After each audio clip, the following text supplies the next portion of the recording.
Hello, good morning students.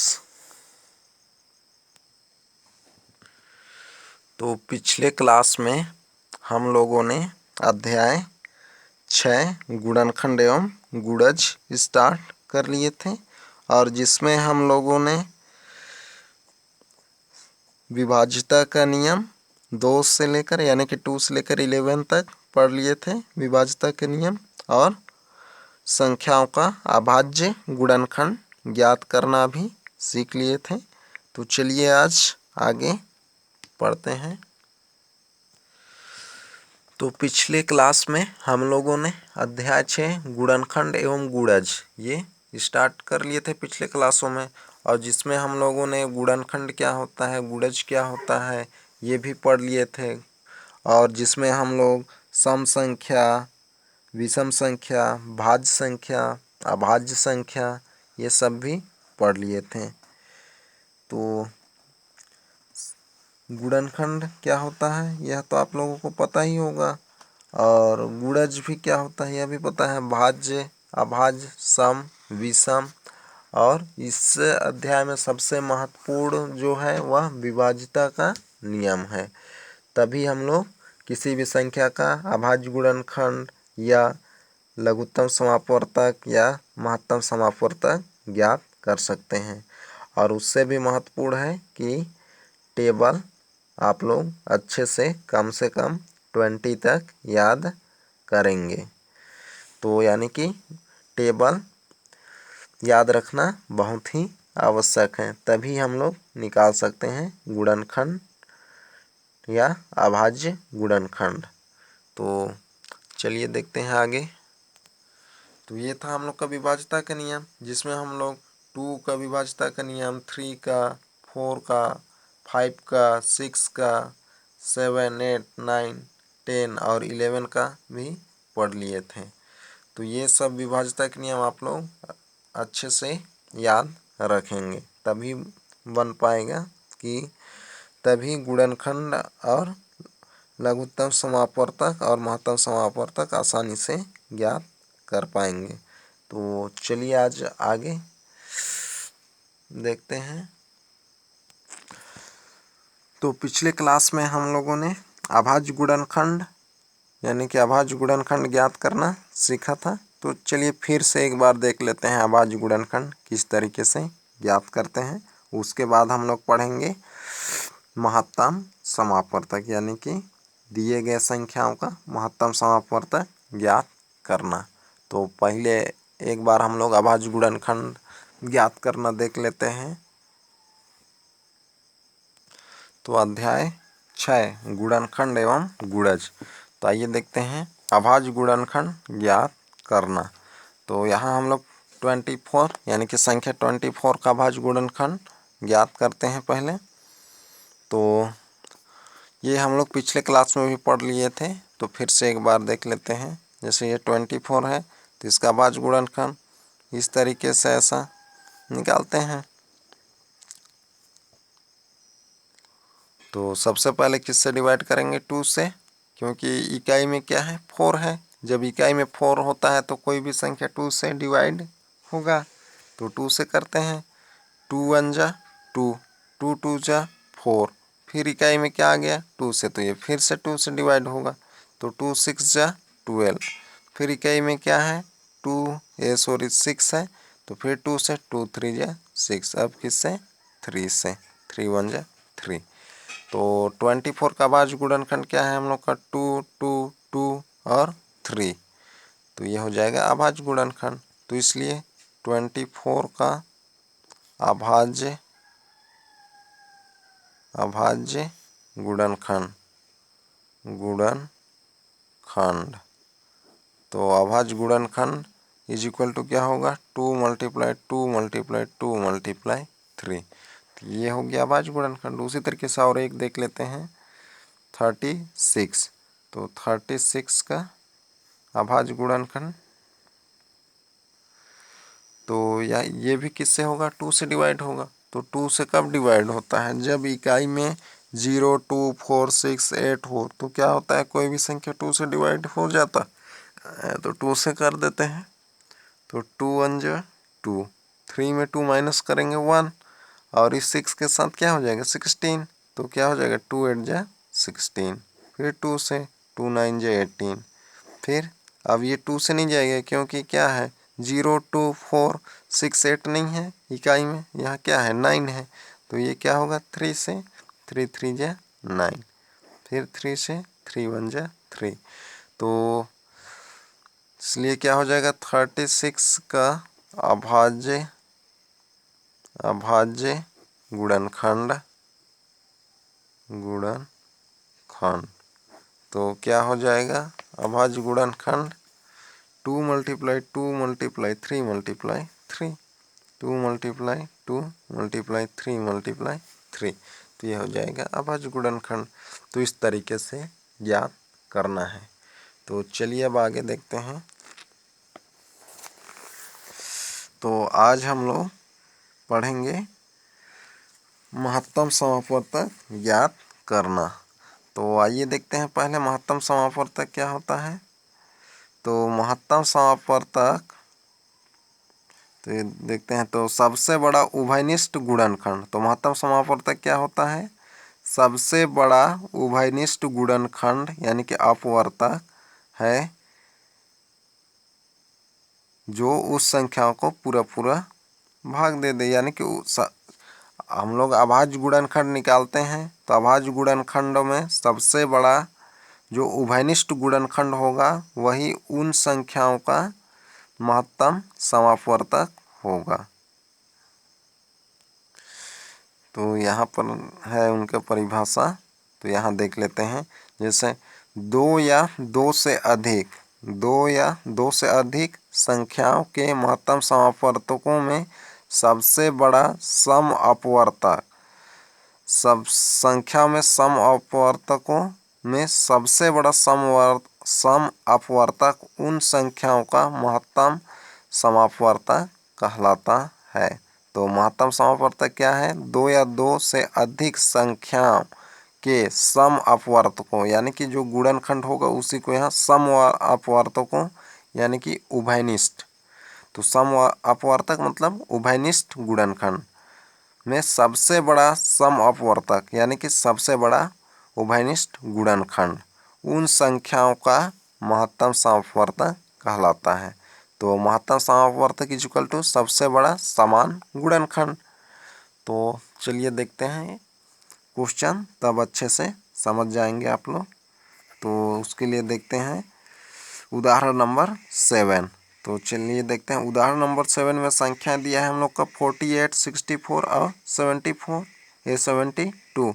तो इन तीनों में देखते हैं कि सबसे बड़ा उभयनिष्ठ गुणनखंड कौन सा है, और वही जो सबसे बड़ा उभयनिष्ठ गुणनखंड ही क्या होगा इन संख्याओं यानी कि 48, 64 और 72 का महत्तम समापवर्तक होगा। तो चलिए देखते हैं। तो उदाहरण नंबर 7 संख्या 48, 64, 72 के मसा निकालिए। मसा मतलब महत्तम समापवर्तक। तो इसके लिए सबसे पहले हम लोगों को क्या करना पड़ेगा, 48, 64 और 72 के सभी अभाज्य गुणनखंड निकालना पड़ेगा।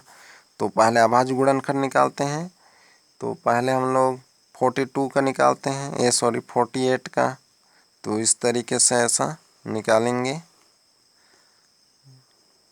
तो ये तो किससे 2 से 2 2 जा 4, 2 4 जा 8, फिर 2 से 2 1 जा 2, 2 2 जा 4, फिर 2 से 2 6 जा 12, फिर 2 से 2 3 जा 6, फिर 3 से 3 1 जा 3। तो 48 का हम लोग का अभाज्य गुणनखंड क्या मिल गया, 2 2 2 2 और 3। तो 48 इज इक्वल टू हम लोग क्या लिख सकते हैं, 2 मल्टीप्लाई 2 मल्टीप्लाई 2 मल्टीप्लाई 2 मल्टीप्लाई 3। तो ये हो गया 48 का। उसी तरीके से अब 64 का निकालेंगे। तो 64 का भी निकालते हैं। फिर यहाँ भी 2 से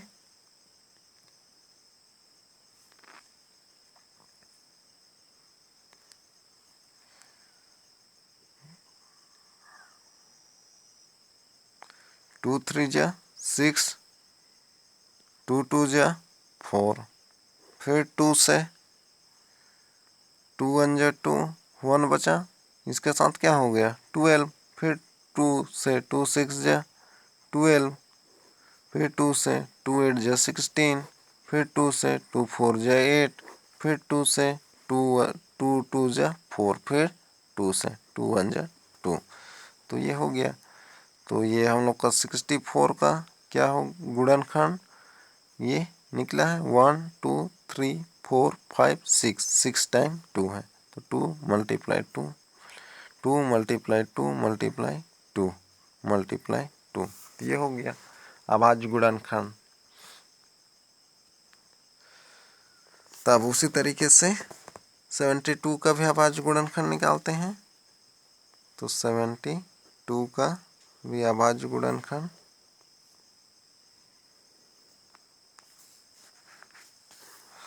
तो यहाँ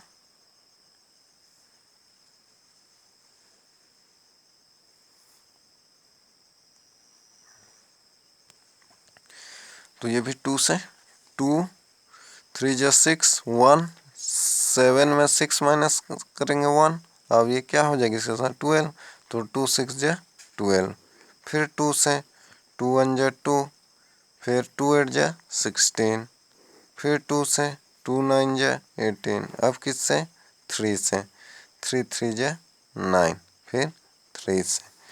तो यहाँ पर हम लोग को 72 का क्या मिला गुणनखंड अभाज्य गुणनखंड 2 मल्टीप्लाई 2 मल्टीप्लाई 2, फिर 3 मल्टीप्लाई 3, तो 2 मल्टीप्लाई 2 मल्टीप्लाई 2 मल्टीप्लाई 3 मल्टीप्लाई 3। तब तीनों संख्याओं का हम लोग क्या निकाल लिए अभाज्य गुणनखंड निकाल लिए। तो अब यहाँ से हम लोग उभयनिष्ठ देखेंगे कि कौन कौन सा उभयनिष्ठ होगा। तो आइए देखते हैं। तो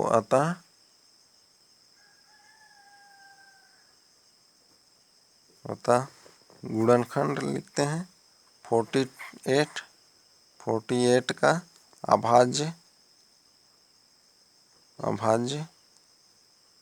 गुणनखंड। तो अभाज्य गुणनखंड क्या क्या है यहाँ पर ये लिख लेते हैं। अतः संख्याओं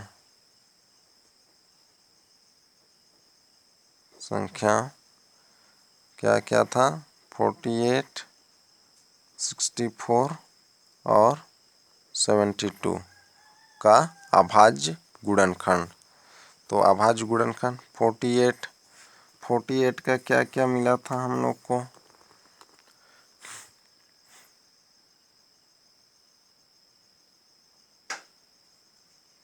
तो 48 का 2 मल्टीप्लाई 2 मल्टीप्लाई 2 मल्टीप्लाई 2 मल्टीप्लाई 3 यानी कि 4 टाइम्स 2, तो 2 मल्टीप्लाई 2 मल्टीप्लाई 2 मल्टीप्लाई 2 मल्टीप्लाई 3 ये मिला था। और 64 का 2 multiply 2 multiply 2 multiply 2 multiply 2 multiply 2 1 2 3 4 5 6। और उसी तरीके से 72 का क्या मिला था 2 मल्टीप्लाई 2 मल्टीप्लाई 2 मल्टीप्लाई 3 मल्टीप्लाई 3, ठीक है 2 मल्टीप्लाई 2 मल्टीप्लाई 2 मल्टीप्लाई 3 मल्टीप्लाई 3। तो ये था हम लोग का गुणनखंड तीनों का। तो इस तरीके से ऐसा गुणनखंड निकालने आ जाएगा। तो ये हम लोग पहले यानी कि पिछले क्लास में भी पढ़ लिए थे। तो इस तरीके से निकालना है सबसे पहले महत्तम समापवर्तक ज्ञात करने के लिए अभाज्य गुणनखंड। अब फिर उसके बाद देखना है कि उभयनिष्ठ कौन कौन सा है। तो उभयनिष्ठ देखते हैं। उभयनिष्ठ मतलब कि जो ये तीन संख्या है इन तीनों संख्याओं का जो गुणनखंड है उस सभी में मिलना चाहिए। तो सबसे पहले देख रहे हैं कि यहाँ पर 2 मिल रहा है तीनों में, तो ये एक जोड़ी हो गया हम लोग का, तीनों में मिल रहा है। फिर से मिल रहा है 2, ये हो गया। फिर से मिल रहा है यहाँ पर ये इस तरीके से। और फिर इधर नहीं मिल रहा है, यहाँ 2 है एक बार, यहाँ 3 बार है, और यहाँ 2 नहीं है इसलिए यहाँ से नहीं लेना है। और यहाँ 3 है और इसमें 3 नहीं है और इसमें है, लेकिन इसमें नहीं है सेकंड वाले में, यानी कि 64 के गुणनखंड में 3 नहीं है। तो हम लोग को गुणनखंड यानी कि उभयनिष्ठ गुणनखंड क्या मिला, 3 टाइम्स 2 मिला है, तो उन्हीं 2 को मल्टीप्लाई कर देंगे। तो उभयनिष्ठ गुणनखंड हम लोग को क्या मिला, तो अतः मसा यानी कि महत्तम समापवर्तक इक्वल टू क्या हुआ, तो क्या हो जाएगा 2 × 2 × 2, यानी कि 3 टाइम्स 2 मिला था तीनों में, तो उन्हीं 2 को मल्टीप्लाई कर देंगे। तो 2 2 जा 4, 4 2 जा 8, यानी कि 8 आएगा। तो सब हम लोग का महत्तम समापवर्तक क्या हो जाएगा, 8 हो जाएगा। तो इस तरीके से निकालना है मासा। तो ये जो था हम लोग का अभाज्य गुणनखंड विधि से मासा ज्ञात करना, तो समझ गए होंगे। तो इस तरीके से निकालना है अभाज्य गुणनखंड विधि से मासा, तो बन जाएगा। तो चलिए अब आगे देखते हैं। तो ये था हम लोग का अभाज्य गुणनखंड ज्ञात करना, तो गुणनखंड विधि से था। अब जो है अभाज्य गुणनखंड विधि अभी पढ़े, तो अभी हम लोग अपवर्तक विधि से देखते हैं। तो इसी को देखते हैं, उदाहरण नंबर 7 को ही अभी जो निकाले हम लोग, उसको किस विधि से निकाले, अभाज्य गुणनखंड विधि से। तो अब आइए देखते हैं अपवर्तक विधि से। तो अभी जो हम लोग पीछे पढ़े वह कौन सा विधि था, गुणनखंड विधि था, अभाज्य गुणनखंड। अभी जो पढ़ रहे हैं वो अपवर्तक विधि से। तो आइए देखते हैं 48 के सभी गुणनखंड। तो 48 के सभी गुणनखंड, तो ऐसी संख्या है जो 48 को पूरा पूरा भाग दे दे, वह क्या होता है, जो भी संख्या रहता है उनका गुणनखंड होता है। तो 48 तो 1 से सबसे पहले, तो 1 सभी में गुणनखंड होगा, तो 1 क्या होगा, 48 का गुणनखंड है, यानी कि अपवर्तक है। तो उसी तरीके से 2 से भी डिवाइड हो जाएगा, 3 से भी होगा, और 3 से कैसे, 8 + 4 12 आ रहा है, इनका योग, अंकों का योग। 3 के विभाज्यता के नियम में क्या होता है, सभी अंकों का योग करते हैं, और उन अंकों का योग जो मिलता है उसको यदि 3 से डिवाइड करते हैं, अगर वह हो जाता है तो क्या होता है, जो दिया गया संख्या है वह विभाग हो जाएगा। तो यहाँ पर संख्या क्या है, 48 है, इनके अंकों का योग कितना आएगा, 8 + 4 12 आएगा, योग कितना आया, 12 आया अंकों का, और उसको 3 से डिवाइड करेंगे तो 3 4 जा 12 डिवाइड हो रहा है, तो इसलिए क्या होगा, 48 भी डिवाइड होगा। फिर उसके बाद 4 से भी डिवाइड हो जाएगा, और 8 से भी होगा, 8 6 जा 48 होगा, और उसी तरीके से किससे डिवाइड होगा, 12 से भी हो जाएगा, और 24 से भी होगा, और 48 से। तो ये है 48 के गुणनखंड। उसी तरीके से 64 का, 64 के सभी गुणनखंड, सभी गुणनखंड। तो ये भी सबसे पहले तो 1 से डिवाइड होगा, 1 के बाद 2, 2 के बाद 4, 4 के बाद 8, 4 से ये होगा, 4 1 जा 4, 2 बचेगा, 4 6 जा 12, फिर 8 से, 8 8 जा 64 होगा, फिर 16 से, 16 4 जा क्या होता है 64, फिर 32 से, 32 जा 64, फिर 64 से, ये हो जाएगा। फिर और एक था हम लोग का 72, 72 के सभी गुणनखंड,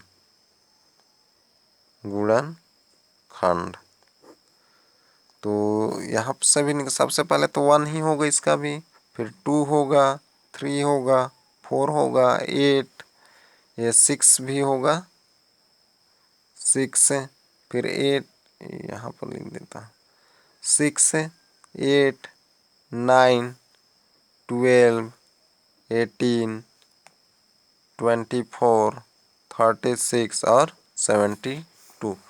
तो इन संख्याओं से क्या होगा, 72 पूरा पूरा भाग जाएगा। तो ये है तीनों संख्याओं का गुणनखंड।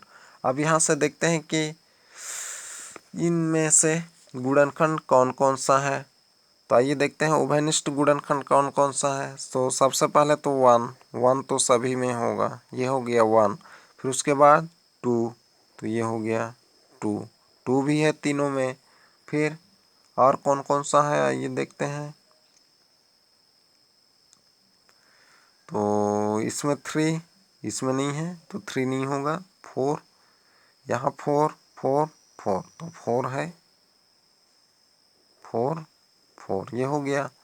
फिर उसके बाद और आगे 6 नहीं है इसमें। फिर 8 8 8 और 8 ये हो गया। अब आगे और कोई नहीं मिल रहा है। तो यहाँ उभयनिष्ठ गुणनखंड कौन कौन सा है? तो उभयनिष्ठ गुणनखंड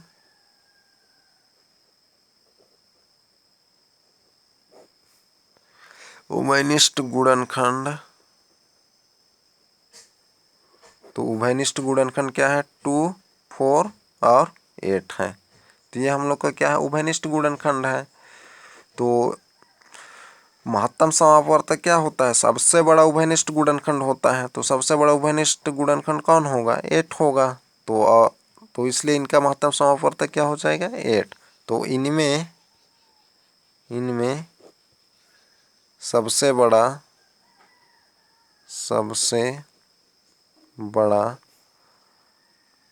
अपवर्तक सबसे बड़ा अपवर्तक कौन सा है? 8 है। तो अतः मासा क्या हो जाएगा? अतः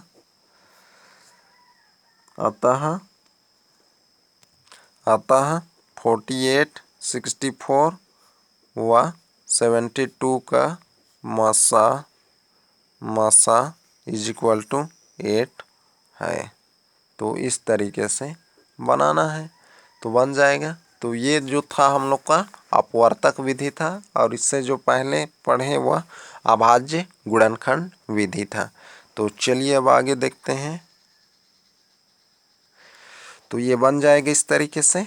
तो आइए आगे देखते हैं। आगे जो देखते हैं भाग विधि से मासा ज्ञात करना। अभी इससे पहले हम लोग 2 विधि कौन कौन सा पढ़े? अभाज्य गुणनखंड और अपवर्तक विधि। अब हम लोग भाग विधि से मासा ज्ञात कैसे करते हैं उसको देखते हैं। आइए, तो भाग विधि से मासा ज्ञात करना है तो इसके लिए क्या करेंगे? सबसे पहले इस तरीके से ऐसा लिख लेना है और इसको ऐसा भाग देना है। जैसे हम लोग अभाज्य गुणनखंड निकालते थे उसी तरीके से वहाँ एक एक का निकालते थे, यहाँ तीनों का एक साथ। तो और ऐसी संख्या से भाग देते हैं मासा निकालने के लिए, किसमें? भाग विधि में, कि जो तीनों संख्या भाग चल जाए तो उसी संख्या से भाग देना है। तो ये तीनों 2 से जाएगा तो 2 से करेंगे। 2 2 जा 4, 2 4 जा 8, फिर 2 से 2 3 जा 6, 2 2 जा 4, फिर 2 से 2 3 जा 6, और यहाँ क्या 2 6 जा 12। तो ये हो गया। फिर किससे करेंगे? 2 से, क्योंकि तीनों 2 से जाएगा। और जहाँ तीनों एक संख्या से नहीं जाएगा तो वहाँ से आगे नहीं करना है, वहीं तक छोड़ देना है। तो 2 से फिर 2 1 जा 2, 2 2 जा 4, फिर 2 1 जा 2, 2 6 जा 12, फिर 2 से 2 1 जा 2, 2 8 जा 16, फिर 2 से जाएगा ये तो 2 से कर देंगे। 2 6 जा 12, 2 8 जा 16, 2 9 जा 18। अब यहाँ से आगे एक ही संख्या से डिवाइड नहीं होगा तो आगे नहीं करना है, और तो यही तक भाग देना है। और इधर जो गुणनखंड प्राप्त होगा यही क्या होगा? मासा होगा। तो इस तरीके से भाग विधि में मासा ज्ञात करना है। तो ये समझ गए होंगे कि भाग विधि से कैसे मासा ज्ञात करना है। तो फिर से एक बार बताता हूँ, आइए देखिए। तो भाग विधि से मासा ज्ञात करना, तो संख्या क्या है हम लोग का? 48, 64 और 72 है। तो भाग विधि से मासा ज्ञात करने के लिए सबसे पहले सबको एक साथ भाग देते हैं, यानी कि जो 3 संख्या तीनों को एक साथ भाग देते हैं, और ऐसी संख्या से भाग दें, यानी कि इस तरीके से भाग दें कि वह तीनों संख्या को भाग दे पूरा पूरा। तो एक ही साथ करते हैं भाग विधि में। तो यहाँ पर देख रहे हैं कि 48, 64 और 72 क्या है? तीनों के इकाई में 8 4 और 2 है, तो ये तीनों 2 से जाएगा, तो 2 2 जा 4, 2 4 जा 8। उसी तरीके से 64 को भी 2 3 जा क्या हो जाएगा 6, 2 2 जा 4, ये हो गया। फिर 2 से इसको 2 3 जा 6, 2 6 जा 12। अब फिर इकाई में क्या मिल गया 24 की इकाई 4, फिर 32 का 2, 36 का 6, तो ये भी 2 से जाएगा, तो 2 1 जा 2, 2 2 जा 4, फिर 2 1 जा 2, 2 6 जा 12, फिर 2 1 जा 2, 2 8 जा 16, ये हो गया। फिर 2 से 2 6 जा 12, 2 6 जा 18, 2 9 जा 18, तो ये हो गया। अब आगे यहाँ पर देख रहे हो कि ये एक ही संख्या से नहीं जाएगा, तो इसलिए इसको भाग आगे नहीं करना है, तो यही तक करना है। तो यहाँ पर क्या हो जाएगा मसा, ये हो जाएगा जो ये गुणनखंड मिला है यही क्या हो जाएगा तीनों का मसा हो जाएगा। तो अतः मसा इज इक्वल टू क्या हो जाएगा 2 × 2 × 2, इन तीनों को मल्टीप्लाई कर देना, तो इज इक्वल टू कितना आ जाएगा 8। तो यही हम लोग का आंसर हो जाएगा। तो इस तरीके से बनाना है तो बन जाएगा। तो ये था हम लोग का भाग विधि। तो भाग विधि में इस तरीके से बनाना है। तो सबसे पहले हम लोग आज मसा ज्ञात करना में क्या पढ़े, सबसे पहले अभाज्य गुणनखंड पढ़े और उसके बाद अपवर्तक विधि पढ़े, उसके बाद भाग विधि। तो अभाज्य गुणनखंड विधि में क्या करते हैं सबका अलग अलग गुणनखंड निकालते हैं, फिर उसके बाद वहाँ से उभयनिष्ठ गुणनखंड लेते हैं और सभी उभयनिष्ठ गुणनखंडों को क्या कर देते हैं मल्टीप्लाई कर देते हैं। जैसे यहाँ पर हम लोग अभाज्य गुणनखंड विधि से निकाले, सभी का क्या किया अलग अलग निकाले, फिर सभी का क्या उभयनिष्ठ गुणनखंड लिए इस तरीके से, और उन सभी उभयनिष्ठ गुणनखंडों को क्या कर दिए मल्टीप्लाई कर दिए, यानी कि 2 3 टाइम्स मिला था तीनों में और तीनों को क्या कर दिए थे मल्टीप्लाई कर दिए थे, और तीनों को क्या कर दिए थे मल्टीप्लाई इस तरीके से। तो ये था हम लोग का अभाज्य गुणनखंड विधि से। फिर क्या किए थे अपवर्तक, अपवर्तक विधि में क्या करते हैं सभी का गुणनखंड निकालते हैं, यानी कि सभी गुणनखंड को निकालते हैं, तो इस तरीके से निकाले थे। फिर उभयनिष्ठ देखते थे और उभयनिष्ठ में जो सबसे बड़ा अपवर्तक होता था वही क्या होता था मसा होता था, तो इस तरीके से निकाले हम लोग अपवर्तक विधि में। और उसके बाद क्या पढ़े भाग विधि, तो भाग विधि में इस तरीके से निकालना है। तो इसमें क्या किए सबको एक ही बार भाग दिए, और कहाँ तक भाग देना है जहाँ तक कि सभी जो संख्याएं हैं वह एक ही संख्या से जाए, और जब एक ही संख्या से भाग नहीं जाएगा तो वहाँ से आगे नहीं करना है, और जो गुणनखंड मिलेगा उस सब को क्या कर दिया मल्टीप्लाई, तो वही क्या हो गया हम लोग का मसा हो गया। तो ये था महत्तम समापवर्तक ज्ञात करना, तो बन जाएगा। तो चलिए आप लोगों का होमवर्क क्या रहेगा देख लेते हैं। तो आप लोगों का होमवर्क में रहेगा मसा ज्ञात करना, मसा ज्ञात कीजिए। तो मसा ज्ञात कीजिए जिसमें एक क्वेश्चन रहेगा आप लोगों के लिए 24, 36 व 96। तो बस एक ही क्वेश्चन आप लोगों को होमवर्क में रहेगा। तो इसका आप लोग मसा निकालेंगे किससे अभाज्य गुणनखंड विधि से, अभाज्य गुणनखंड से, गुणनखंड